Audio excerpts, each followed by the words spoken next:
Few players have had their mark on Blue Lock from only few chapters like Hugo did. I mean, not only did he have Loki of all people follow his lead, which is just unheard of. This is Loki we're talking about, one of the most hard-headed geniuses in the show, and he is following in Hugo's lead. Not only was he able to shut down the entire Japanese team easily, Hugo was also able to take everything that Isagi and Rin learned and fought for in the NEL and completely crush it. Like, remember the shit Rin, Isagi and Kaiser went through? Remember how Hiyori and Isagi were able to beat Lorenzo and Barou? Well, all of that craziness only for Hugo to logically dismantle everything. That's right, he beat Isagi at logic, prediction, and even made him go out of his way for a suboptimal play. And this is Isagi we're talking about. He doesn't do this normally. He understands very well what it means to throw opportunities away. It means that the other team could very easily score and punish you for throwing that opportunity. Yet Hugo simply made him fall from grace. And so with all of these feats in only 4 chapters, the question that poses itself, who can even beat a man like this among the Blue Lockers? If Rin's irregularity got dismantled, and if Isagi's efficiency isn't enough, who can even beat this beefy monster? Which is in fact the topic of today's video, where we are going to go over a few players that I think have a chance at doing something against Hugo's system. Starting up straight with the only player in Blue Lock who reacted to Hugo and got an awakening from it. Of course, I'm talking about Karasu Tabito. Technically it's Karasu and Hiyori, but I am going to focus on Karasu because for reasons I will get to later, Hiyori's playing style gets punished by Hugo's system. However, for now, let's focus on the Crow Father and what he can even do against this beefy monster.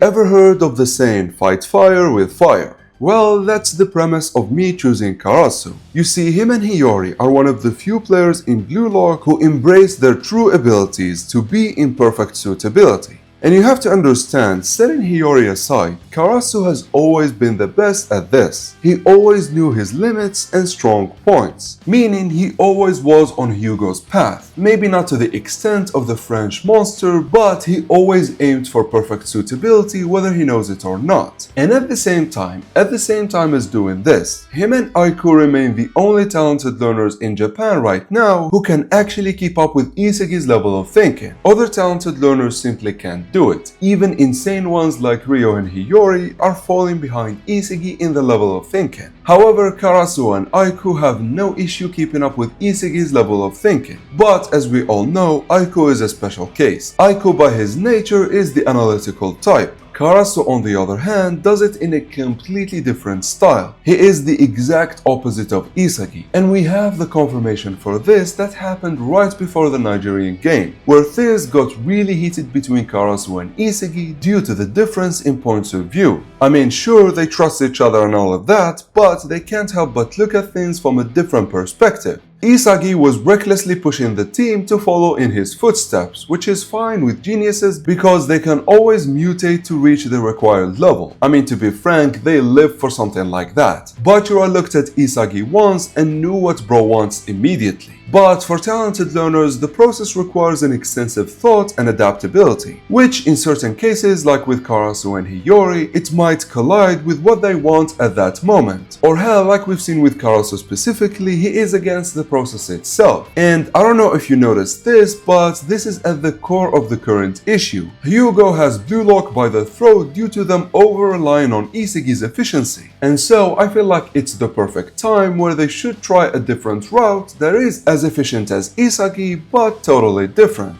And here the brilliance of Blue Lock shows, because you see, I said in my first video on Hugo that his playing style seems to be similar to that of Karasu's, but Hugo is operating on a much higher level. And well, it seems the writer knew what he was doing all along. And here we are, everything coming full circle with the Crow Father. And with him now adapting the same suitability theory, and with him actually awakening, Karasu can lead Blue Lock to be far more efficient at dealing with situations in a very very different way than what Isagi presents. And this is not something new, by the way. Remember the PXG game? Both goals that were scored by the French team were orchestrated by Karasu at that time. The first one is obvious since he managed to read that Hiyori would stop Rin, and then he snatched the ball and gave a perfect pass to Charles, who by the way wouldn't be able to take the ball from Hiyori since he is not that strong of a duelist. But at the same time, he is the one suited to deliver a perfect pass, and so Karasu coordinated all of that by taking the ball from Hiyori and then pushing both Shido and Charles to play in their perfect suitability. But in the second goal, Karasu actually had a much stronger saying in that, which is counterintuitive because he seems like he didn't do anything. However, let me explain what he actually did. You see, due to Charles and Rin's mentality at that time, they both required a challenge in positions that would allow them to ascend, that would allow them to pull off their peak performance. Of course, that challenge could come from either Isagi or Kaiser. However, within PXG, within what Karasu could control, obviously Shido is the perfect challenger. However, with Kunigami on him, there is no way he could do anything. And so, Karasu came up with the perfect plan that is perfectly suited for both Zantetsu and Shido's playing style. Had he not been Shido and Zantetsu's second best, none of this would have been even possible. And this is kinda similar to what Hugo is doing right now with the French players and specifically with Loki. Hugo himself said it that his optimal play is to help Loki reach a level that he could never attain on his own.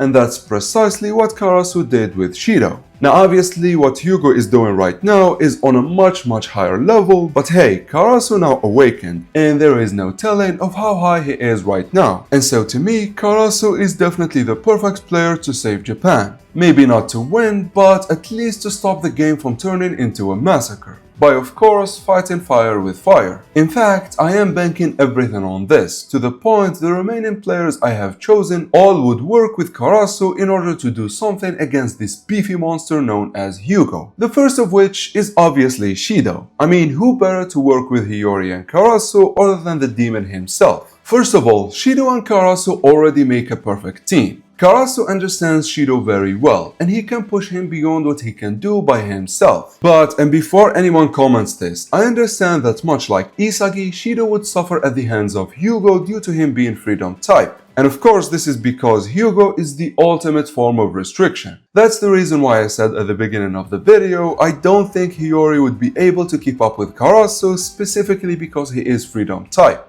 But I believe that even if that's the case, even if I don't see Shido beating Hugo in a duel to score even possible, I think it would take everything from Hugo to stop someone as explosive as Shido when he is pushed into suitability by someone like Karasu. And by the way, unlike Isagi, Shido is far more unpredictable. Isagi has always had a system, while Shido simply explodes into the scene. He also can almost do what Isagi can do, but the upside with Shido is his insane ability to shoot regardless of pressure, which again means if Hugo is to stop him, he might need to put in a lot more effort, leaving some openings for other players, which is where Karasu would come to play again, since he excels at sniping opportunities that are suitable for his players. I feel like he might be able to coordinate with other players and put them in their perfect suitability in order to reach the net at least once or twice. However, let's not fool ourselves here. If you want any player to snipe the opportunities created by Shido's presence, we gotta choose a player with a restrictive playing style, and who has the predator eyes to be more specific. And I feel like at this point I should mention that due to how Hugo plays with a team, it would take Japan to move as a whole team to beat him. And so the players I am naming in today's video all would work either alone with Karasu or a combination of all of them. And I am leaning towards a combination of them because France is that oppressive. I mean, even NPCs are doing great against the Blue Lockers. And the last time we've seen this was actually in the U20 game, where it took the whole team doing something insane in order to beat the U20 team. In any case, however, when it comes to beating Hugo, who is the ultimate caster of restriction, as I said, the players most suited to do great here are restrictive type of players, such as Rin of course. I mean, Rin is the definition of restriction. But to be honest, I feel like if he wants to do anything in this game, his Berserker state needs to mutate once more, since we saw how Hugo easily stopped him before, but with no proper motivation as of now, I feel like this might be far-fetched. However, it's still Rin, so you can never really know. I mean, maybe if he sees Shido glow up working with Hiyori and Karasu, he might get some PTSDs from the U20 game and then goes crazy again. But with Loki already on notice of him, Hugo's job is that much easier, and so he is the second weakest candidate to do anything against Hugo, but again, it is still Rin, and you can never really take him out of the picture. The weakest candidate position is actually shared by two players, which are Isagi and Ryo. I know what I said about restriction, but much like it is the case with Ren, you can never really know with these two. Isagi's adaptability might kick in at any moment at the end of the day, and Ryo can morph into any playing style. So again, even though they are freedom type players, and they would be getting countered easily by Hugo's system, it's never a 0% chance with these two, which means much like Rin, they really need to be included. However, the final two players I have in mind are the two with the highest chances of actually doing something against the beefy monster. And so who the hell are these two crafty players? Well, the first is actually none other than Yukimiya Kenyu. And I know.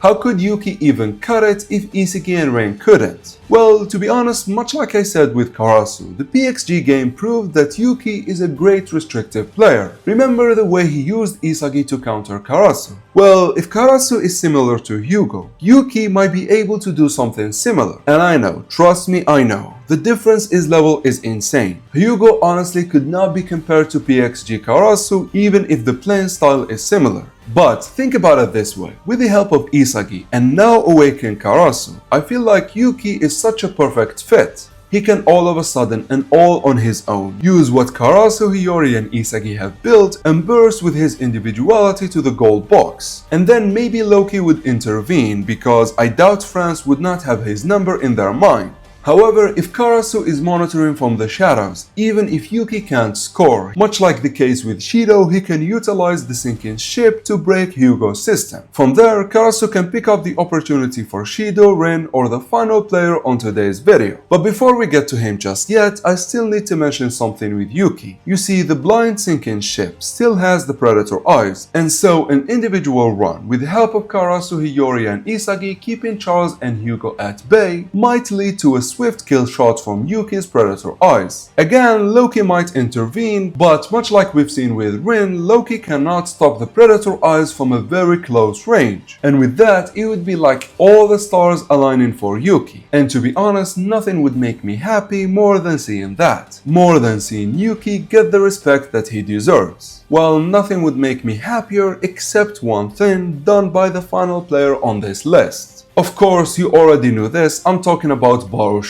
the guy that lives for situations like this. He lives to break systems, like this one casted by Hugo. Now, I truly believe whenever Japan is in a pickle, there isn't a better choice and a better man to get him out of there than Barou. First, as you all know, he is restriction type, and he has the best predator eyes in the show so far, and so he is just the perfect man from what I just said. However, and more importantly, Barou also presents the weapon that is the kryptonite to Hugo's playing style, which is of course unpredictability. You see, Hugo utilizes data to lock down the game, and the two players perfect to destroy data freaks will forever be Nagi and Barou. And of course, with Nagi being out, there isn't a more perfect player and a more suitable fit than Barou. And here's my argument for that. Remember Rin in the second selection? He was controlling everything and everyone. And Isagi simply deducted that the only way to beat a master puppeteer like that is with an uncontrollable villain like Barou. Again, different levels, but this time the same rules for the game. And don't take my words for it, we can have another example, which would be the U20 game, when Aiko, Sai and Shido had total control over the match. It was Barou who broke everything apart, not just with his goal, but the way he sent the whole game into chaos gave the volatile nature of Blue Lock room to grow and surpass the U20 team. I mean, shit went sideways so bad, Sai had to bring his A game in order to take control again. And by the way, I should mention that Berserker Rin could do the same thing here, and this is the reason why I included him. But But the king of unpredictability remains Barou Shoei. And so my final verdict is this. I have all of my money on a team of Karasu, Barou, Shido and Hiyori being the ones to dismantle Hugo's system and be able to do anything, with Karasu leading the two strikers to fully embrace their unpredictable explosive nature, and with Hiyori delivering killer passes. I feel like they could create the strongest system that could actually do something against Hugo. I mean, once more, I doubt they would win, but scoring 1 or 2 goals against the strongest team in the tournament would at least save face. But that's the list for you guys. These are the players that I have my money on and the ones that I think could do anything against Hugo. However, that's all I've got for you today, guys. I really hope you enjoyed the video, and until next time, thank you for watching.